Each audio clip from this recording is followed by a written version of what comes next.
Big day for the Hoosiers. Big day for the Hoosiers. We'll talk about the Hoosiers in a second. We're going to start talking about the Colts and their head coaching search. Couple of interviews again yesterday. My God, the Colts are interviewing everybody, so it makes you wonder, are they doing this because they plan to hire Jeff Saturday and they know that if they're going to hire Jeff, they've got to say they really turned over all stones and tried to find the best replacement for him, but couldn't find anybody better? Or are they actually vetting all of these guys, trying to figure out if they are indeed the best candidate? Kind of a fascinating deal and a fascinating question. Indiana got the win yesterday against Michigan State. That's 3 in a row, all by double digits. What's happened to the Hoosiers? At 1-4 in the Big Ten, they looked like they were dead. Not dead anymore. No, sir. Trayce Jackson-Davis, good, but that's not what won them the game. I'll tell you what won them the game. Purdue gets a win against Maryland. Thought they had it salted away in the first half. Not so much. Maryland fought back. Purdue, though, prevails. An ugly last 3 minutes and 45 seconds, but what are you going to do? Butler, you want to talk about ugly. That loss to UConn yesterday, extremely ugly, and more ugliness coming from the Indiana Pacers. Pacers, losers Saturday night. They've got some time to kind of gather themselves and get ready to play against the Chicago Bulls, who all of a sudden in 10th place are looking to leapfrog the Pacers in the standings. Who saw that coming? Tyrese Halliburton is, you know what? He's really important to what the Pacers are trying to do. This is Breakfast with Kent for Monday, January 23rd, 2023, brought to you by the great people at BUSR. Go to busr.com/Kent. You know what they're going to do for you? They are going to give you a free play match of your initial deposit at 150% up to $2,500. That's what they're going to do if you use the URL busr.com/Kent. That's winning before you win. That's what that is. All right. Hit the subscribe button. Hit the like button if you like. Make a donation if you like. It's all very nice of you. Thank you very much for doing all of that stuff. Ring the bell if you want an alert every time we go. Every time a video is released or we go live, hit that bell. Let's go. Let's talk about sports. So Mike Kafka interviewed yesterday with the Indianapolis Colts. He's the offensive coordinator of the Giants. We like Mike Kafka. He's a young guy, Northwestern graduate. Started 1 year, set records at Northwestern. Really, really smart guy. But the thing about Mike Kafka is this, and I extolled his virtues last week to the point where some people are like ready to, co-sign Mike Kafka for head coach immediately. But one thing you've got to recognize is that part of what's gone on with Daniel Jones as a quarterback and the Giants offense is attributable to Brian Daboll, who is the head coach. He's an offensive guy. He was the offensive coordinator for the Bills, became the head coach of the Giants. He hired Mike Kafka.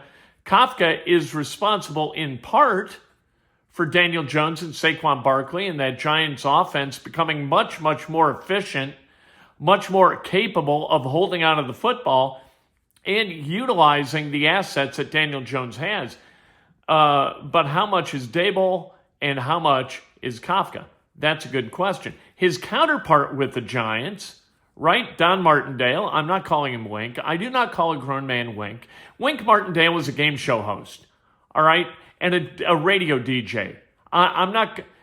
Just because your last name is Martindale, Jeff Martindale, the affiliate guy who does a wonderful job for ESPN, his name's Jeff. I don't call him Wink. Just because your last name's Martindale, I'm not calling you Wink. It just doesn't make sense. At any rate, Don Martindale, he interviewed yesterday. DeMeco Ryans was supposed to interview this past weekend. The Giants and the Cowboys played last night, and he needed all the time that he could have to get ready for the Cowboys. That is understandable, and so the DeMeco Ryans interview has been put off until whenever they can get back together. We saw over the weekend, the 4 divisional playoff games, how really important having a mobile quarterback is. Not just the mobility to go get yards like Lamar Jackson or Justin Fields can go get yards as runners, but in extending a play. You saw it with Josh Allen in a losing effort yesterday against the Bengals. You need to somehow move in the pocket and then outside of the pocket to extend the play and allow your receivers to get open. That was really one of the weaknesses, significant weaknesses, a big weakness of the Indianapolis Colts and their quarterbacks, whether it was Matt Ryan, Nick Foles, or Sam Ehlinger. None of those guys moved effectively in the pocket, and because they didn't move effectively in the pocket, they spent a lot of time on their ass, and that's the way football works, sadly. You've got to have some mobility back there. You've got to have a guy with an arm to be able to make all the throws. Is that Bryce Young? Is that C.J. Stroud? It is not Will Levis. Will Levis makes bad reads, and bad reads will get you beat. Bad reads, they yield interceptions, and people say, look, he didn't have a great offensive line, and his receivers really weren't very good. They couldn't create separation. Look, I get it. Marvin Harrison Jr. is really good at creating separation, and so C.J. Stroud didn't really have to fit it in a very tight window, right? Maybe Levis did. But whatever. In the NFL, every window is a tight window. You have no window in the NFL to throw the football through sometimes, and that becomes a problem for a quarterback. So Will Levis does not get the Ken Sterling stamp of approval. C.J. Stroud does, because you know what? Between he and Young, he's bigger. He's 6'3", about 215. Bryce Young is 5'10 and a half, 5'11", and kind of skinny. So, C.J. Stroud, seal of approval. All right, next Sunday is going to be awesome. Championship Sunday is always the best, isn't it? It's kind of like Final Four Saturday. You get back-to-back great games with everything on the line.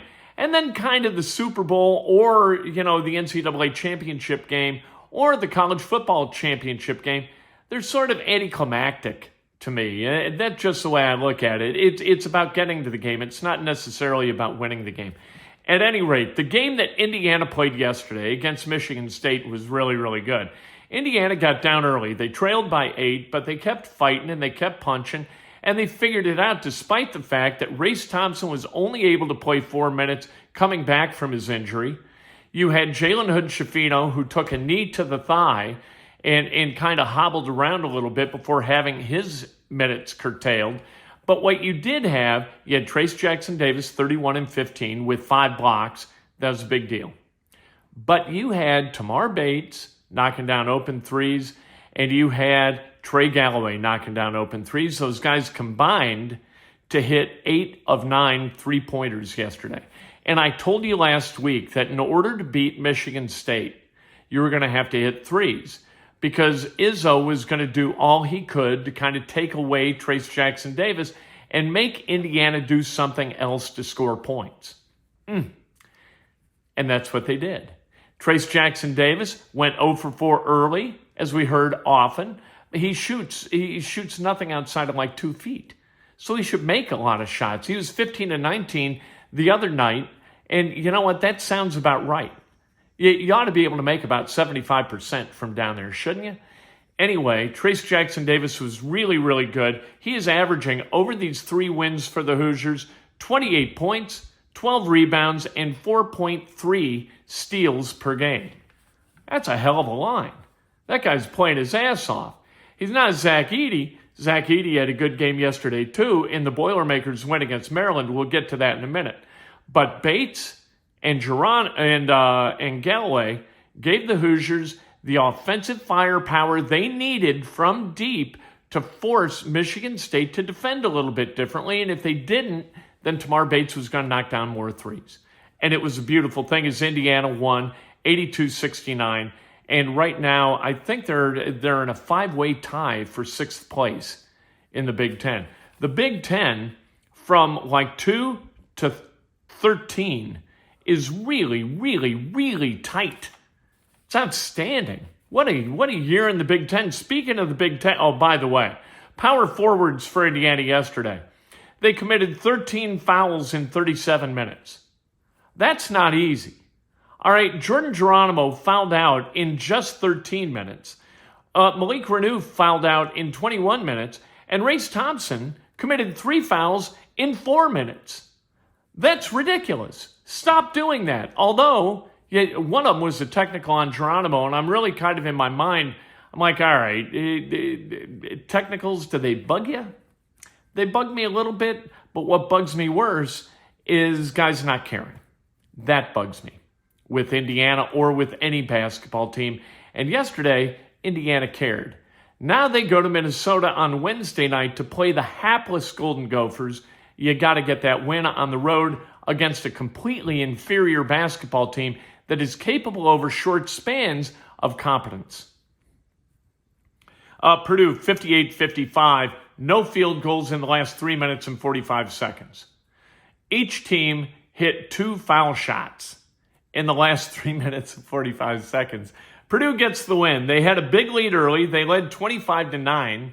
And you think, okay, they got this one in their pocket. And then all of a sudden, Maryland showed up at Mackey Arena and started playing real basketball. And so they cut the lead down and down and down and down and had a 3-pointer late to take the lead. Did not make it. I think they were 0 for 6 late. You got to be able to make shots. If you can't make shots, you can't win. If you can't shoot, you can't play. Every coach that has ever coached basketball has said that. That's Big Ten basketball, baby, where nobody's scoring the ball, where it's like hockey. That's how hard it is to put the ball in the bucket. UConn, like I said, destroyed Butler yesterday, 86-56. Butler's just not talented enough. Ran into the great Matt Howard at the Kroger and talked about the Butler Bulldogs. He likes Chucky Harris. He likes Manny Bates. Not a lot of dynamism. Those aren't his words. Those are mine. You got to be able to score the basketball against a team like UConn in order to beat them. They are really good. Pacers tomorrow night against the Bulls at Gainbridge Fieldhouse. The Pacers, man. Pacers lost 7 in a row with Tyrese Halliburton out. They need Tyrese Halliburton back quickly. They're in 9th place right now in the Eastern Conference after being kind of in 5th and 6th and really playing good basketball. That has gone away with Tyrese Halliburton. And with the trade deadline coming up February 9th, you got to wonder, what's Kevin Pritchard going to do? Is he going to sit on Miles Turner and try to work out an extension? Do not do that, Kevin. Good isn't good enough. If good's good enough, go do something else for a living. If you're here to win a championship, then I want you here. But if good's good enough, bye-bye. Birthdays. Let's celebrate some birthdays on this beautiful Monday in central Indiana. Wednesday could be a brutal day. A lot of snow Monday, perhaps. David Spears, happy birthday. Kelly Hammonds, happy birthday. Rob Wycliffe, happy birthday. Ruth Wright Hutt, celebrating a birthday. Mark Smith, happy birthday. Mike Clodfelder. Is he any relationship to the great Karen Clodfelder? I do not know. Not a lot of Clodfelders running around, and Karen I went to grade school with and junior high with. Paul Bickers, happy birthday, and the greatest sports talk radio consultant in the world ever. They're going to name the award after him for program directors in sports talk, if there ever is such a thing, which I don't believe there ever is or will be or should be. The great Rick Scott, happy birthday. If today's your birthday, you celebrate like hell. If it's not your birthday, you celebrate somebody else. That's best done with an honest and specific compliment. Lift each other. Don't pull each other down. Later on today, inside Indiana Sports Now, I can't wait to talk to you then.